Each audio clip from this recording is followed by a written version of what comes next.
joining for the first time. This morning we're going to be talking about calories, because this is a question that questions around calories that I get. There are many and always has been. All right, and so there is a philosophy around calories that I want to share with you today, which is a much easier way of being able to track the way that you are doing things with your food and the way that you get results. So I'm going to share that with you this morning. So if you find yourself, if you struggle with calories, if you struggle with trying to figure out how many calories that you should be having, then stick around, because today I'm going to make it real simple, and I'm going to share with you our philosophy on how it is that we track calories. Now, I'm going to introduce myself super quick, just for those of you who are joining for the first time and who don't know me. My name's Taryn Thompson, and I've had my own personal health journey over the last, I've lost 28 kilos, and so over the last 6 years, I've really dedicated myself to helping people achieve their ideal body. I specialize in hormone health and health coaching. All right, so if you are struggling with the calories, there are many valid reasons why that is the case. First of all, it is a pain in the backside to actually have to track those. Now, that doesn't make you exempt from keeping a food journal, because I do still strongly recommend you journal what you eat. It's an extra special form of accountability, and it really, when you have to write everything down, it really does help you track actually how many things that you are putting in your mouth. So the interesting thing about calories is that studies are showing that 2/3 of people mismeasure. Right, 2/3 of people mismeasure the amount that they are serving themselves. All right, so when I talk about 1 tablespoon of peanut butter, that could easily be 2 tablespoons of peanut butter just in the portion size. And so when I look at the calories that could be extra in the different types of foods that you are portioning up for yourself, on average you could be getting about an extra 100 calories, okay, per portion.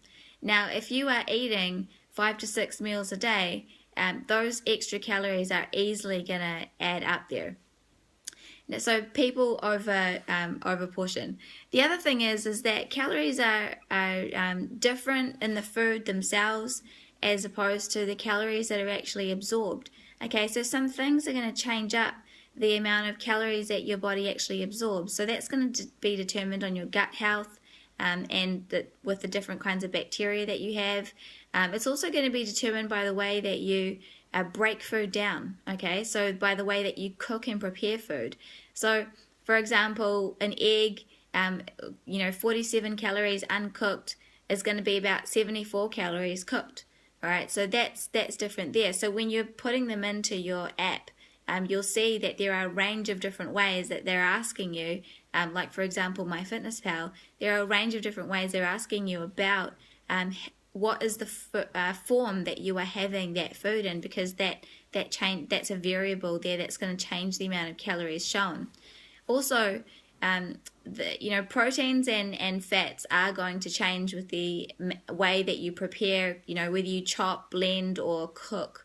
But carbohydrates are the biggest variable, all right, and they can be up to 90% different than what you thought. So, for example, a jacket potato uncooked, all right, is going to be 100 calories different to if you cook it, all right, and depending on the way that you cook it. There's so many variables in the way that calories are tracked.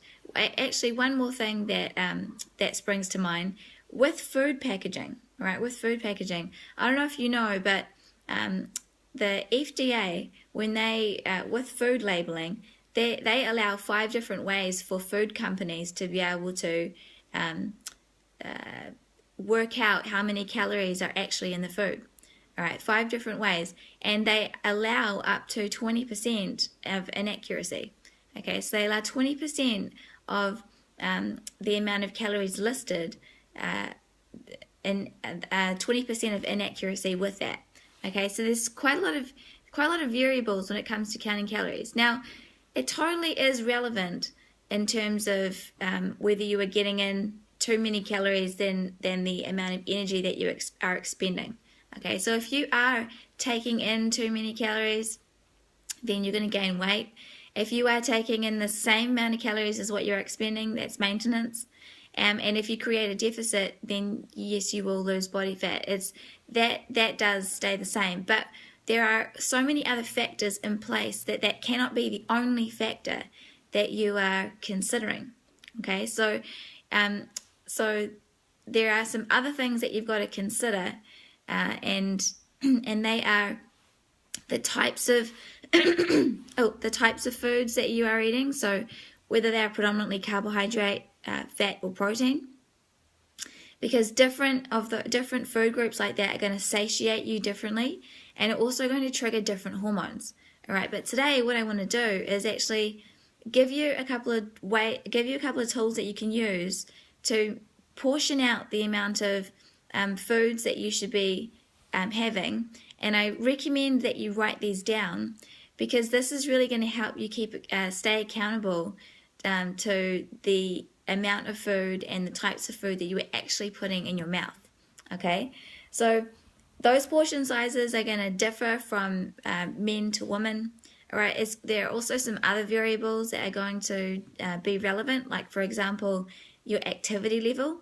All right, so if you are really active, male, then it's going to be quite different than someone who is completely sedentary.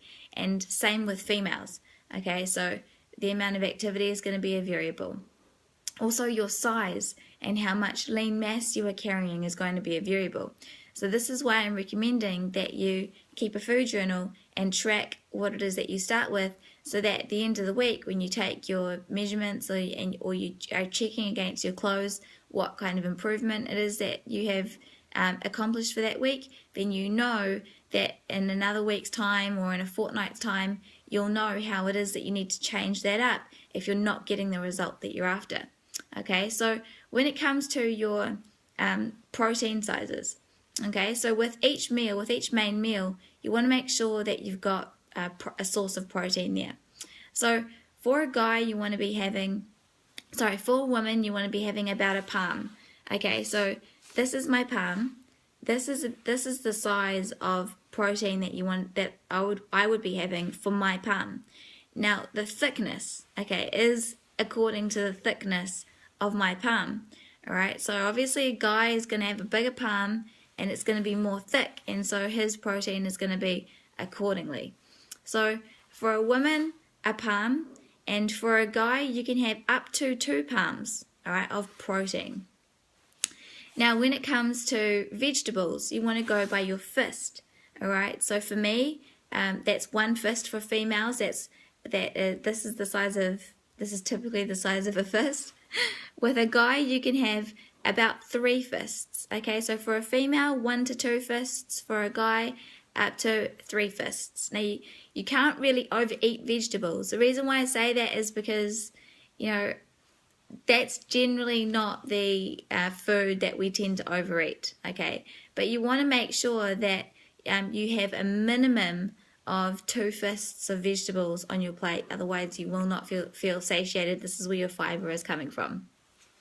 Okay, carbohydrates. So we're talking about the starchier carbohydrates, all right? So you want to be aiming for half cup, all right? Half a cup or a palm. Okay, so this is about your palm. All right, so a half cup portion to a palm is the amount of starchy carbohydrate that you want to be aiming for on your plate. And as you can see, cup sizes differ. I'm talking about a metric cup, okay, or half a palm. And that can be up to two palms for a guy, all right, 2 palms for a guy. All right, now, for fats, you want to be using your thumb, okay? So for females, we're talking 1 thumb, okay? So about this is your thumb, all right? So this is the about. Now, I actually did it with my thumb on my plate, and about 10 nuts fit into the space of my palm, okay? So this is a good guide, all right? For guys, you can have up to 2 thumbs, 2 of your thumbs, all right? So that's the measurement that I'm going to recommend that you start with when you are putting your meals together. All right, so use those accordingly. Remember that there are some variables.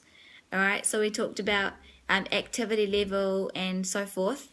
Now, if you find that when you are tracking your measurements, all right, that you are stalling, all right, you are plateauing or you're not getting the result, then what you want to do is you want to look at your food journal and you want to drop out one of those palms of carbohydrates or fats. Okay, you want to look at how many of your meals are you having those starchy carbohydrates with, and how many of the meals are you having those fats with, and you want to drop out one or the other.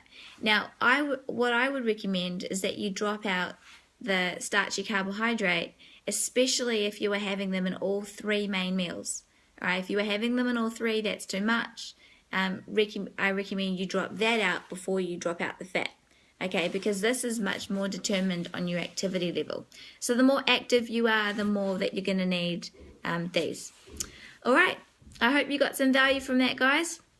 If you did, then you can what you can do is you can share this Periscope, right? So if you think that it's been valuable, then you can share. The way you do that is by swiping up or swiping to the right of your screen. It'll give you the option to share to your other Periscope followers or to share on Facebook.